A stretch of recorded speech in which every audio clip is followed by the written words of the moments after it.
Une page se tourne. Hola a todos, c'est Bakikune de Madrid. On se retrouve pour une nouvelle vidéo à propos du Real Madrid. Vamonos! Au programme de cette vidéo, nous parlerons donc rapidement du départ de Carlo Ancelotti qui a décidé de quitter le Real Madrid à la fin de la saison. Revenir rapidement sur les moments forts du mystère lorsqu'il est revenu en 2021 après le départ de Zinedine Zidane. Et ensuite, nous nous projetterons justement sur le retour de la Ligue des Champions avec le Real Madrid qui affrontera Salzbourg ce mercredi soir au Santiago Bernabéu. Un match extrêmement important puisque le Real Madrid n'est pas dans une position favorable dans cette phase de championnat de la Ligue des Champions. Donc nous nous projetterons sur ce match-là avec justement l'incidence sur le classement puisqu'il y aura des matchs ce mardi avant même que le Real Madrid joue son match face à Salzbourg ce mercredi soir. Carlo Ancelotti. Carletto. Que dire? Voilà, je ne vais pas revenir trop en détail sur ce qu'il a fait au Real Madrid. J'en ai parlé notamment dans la vidéo précédente où c'était beaucoup plus dédié à lui. Vous pouvez la retrouver d'ailleurs sur ma chaîne YouTube. Et voilà, sinon Carlo Ancelotti, lorsqu'il est revenu pour prendre la succession de Zinedine Zidane, donc à partir de la saison 2021-2022, voilà, il aura fait du superbe beau travail. C'est vrai qu'on n'attendait pas forcément le Real Madrid de regagner la Ligue des Champions aussitôt, puisqu'on disait soi-disant que l'équipe était dans une phase de transition. Finalement, il aura réussi à rapporter de la sérénité de nouveau au sein de ce club, au sein de sa plantilla, et finalement, ça nous aura rapporté une nouvelle Ligue des Champions. Voilà, Carlo Ancelotti nous a remis au sommet. C'est des moments marquants. On se souviendra notamment de son calme dans les moments vraiment sous tension lors des matchs. Et ça, voilà, c'est vraiment l'image qui me restera en tête de la part du mystère. C'est vrai que moi aussi, d'un autre côté, j'avais eu la chance d'aller au Bernabéu pas plus tard qu'au mois de septembre 2024. J'ai pu voir le Real Madrid de très près, j'ai pu voir aussi le mystère de très près. Et voilà, c'est des images que je garderai en tête. Mais Carlo Ancelotti aura apporté pas mal de choses positives au Real Madrid. Et pour finir aussi cette Ligue des Champions, qui n'était pas plus tard justement que la saison dernière, en 2024, une victoire face à Dortmund de but à 0 grâce à des buts de Dani Carvajal et de Vinicius Junior. Mais encore une fois, on a vu un Real Madrid très serein, à l'image justement de Carlo Ancelotti. Une victoire qu'on a réussi à avoir tout en restant serein.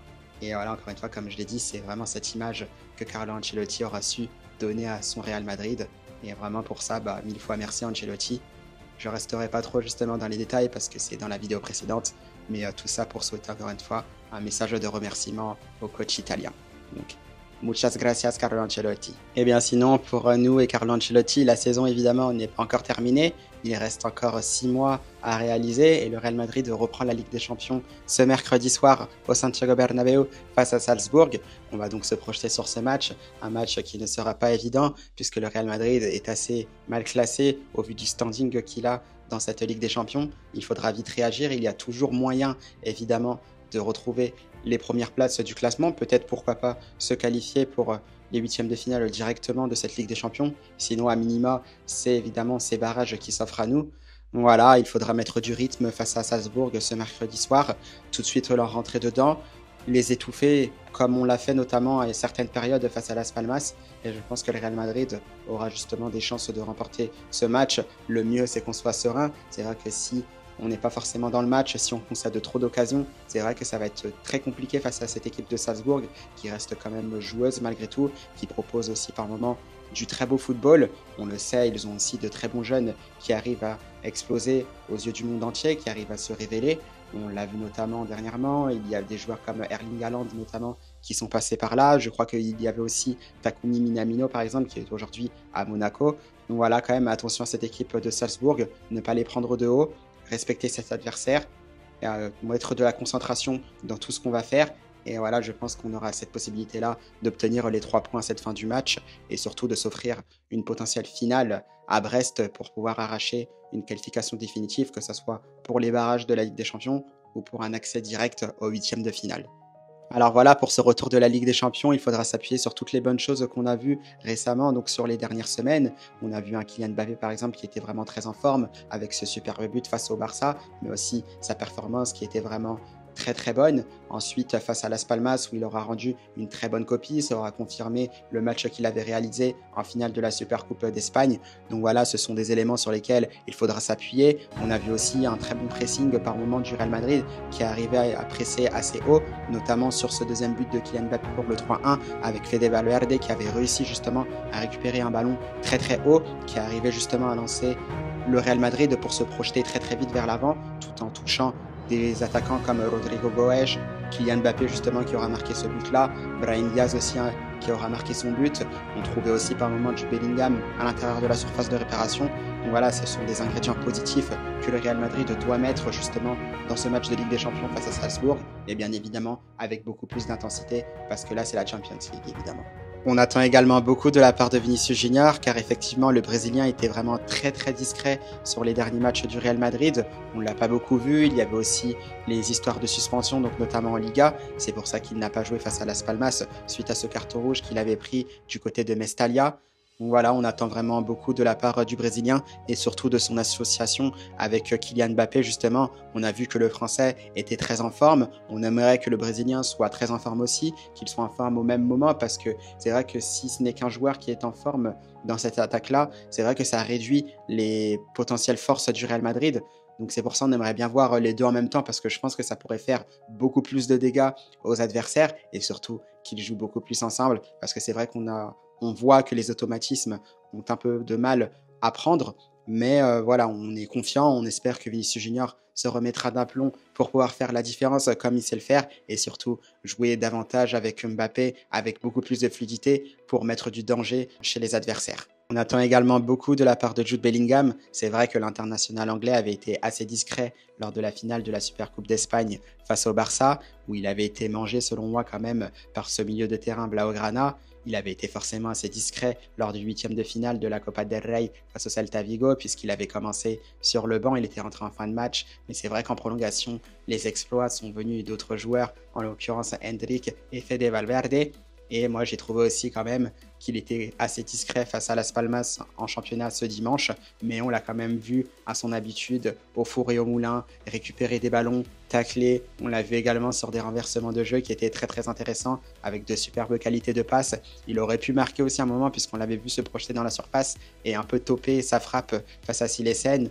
Mais voilà, c'est du Jude Bellingham comme on le connaît. Il est vraiment omniprésent. Il se défonce pour l'équipe et vraiment c'est ça qu'on aime. Maintenant c'est vrai qu'on attend de le voir quand même un peu plus sur la face offensive dans les derniers mètres, s'associer notamment avec Kylian Mbappé, avec Rodrigo Goes, avec Vinicius Junior. Voilà. C'est aussi là qu'on l'attend à Jude Bellingham et on espère voilà, qu'il reprendra ses performances de haute volée. Donc vamos Jude, come on! Cependant, c'est vrai qu'il y a aussi le côté défensif, car le Real Madrid, depuis le début de la saison en Ligue des Champions, a encaissé beaucoup trop de buts.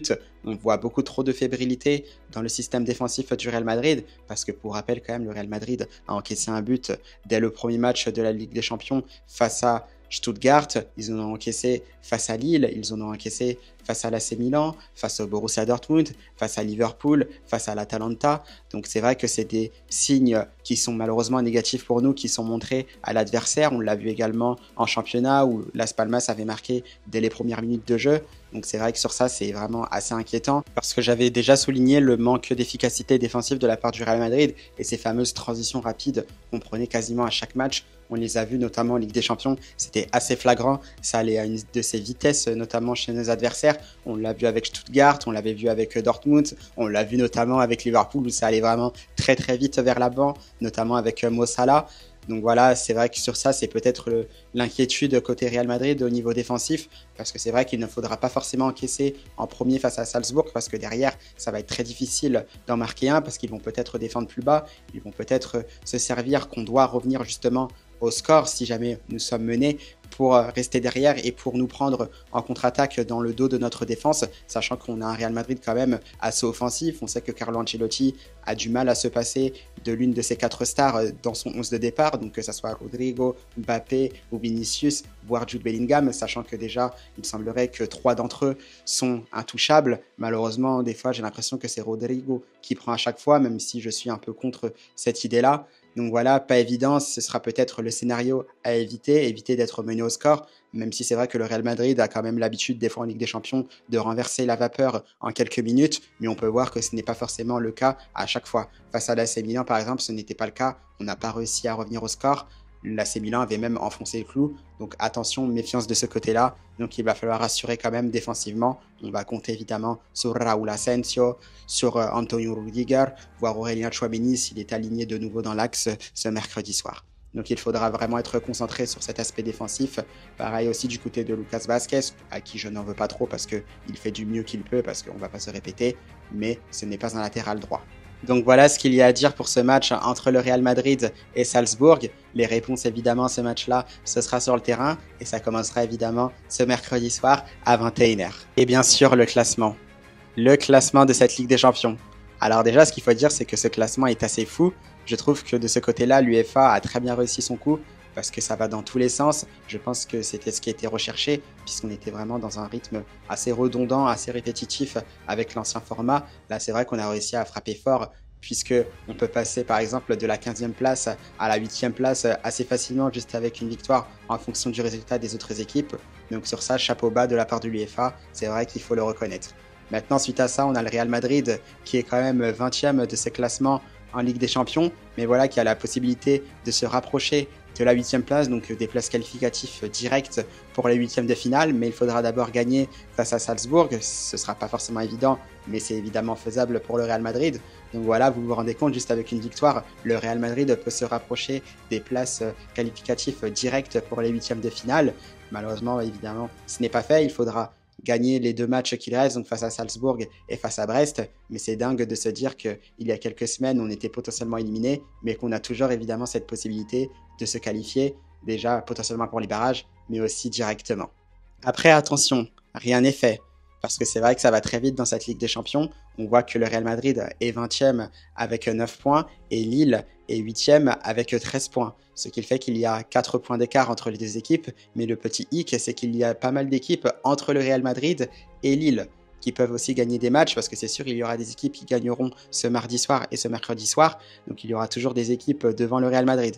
Donc c'est pour ça que ce ne sera pas forcément évident pour accéder directement aux 8e de finale de cette compétition, mais c'est vrai que tout est possible à condition de gagner ces 2 matchs, donc face à Salzbourg et évidemment face à Brest. Donc voilà, tout est possible, rien n'est fait, ça va pas être simple, mais voilà, on va quand même essayer d'observer tous les résultats, tout ce qui va se passer donc dans la soirée du mardi et aussi dans la soirée du mercredi. Par conséquent, on verra bien ce qu'il va se passer. N'hésitez pas d'ailleurs à me dire vos pronostics. Est-ce que vous pensez que le Real Madrid se qualifiera directement pour les 8e de finale?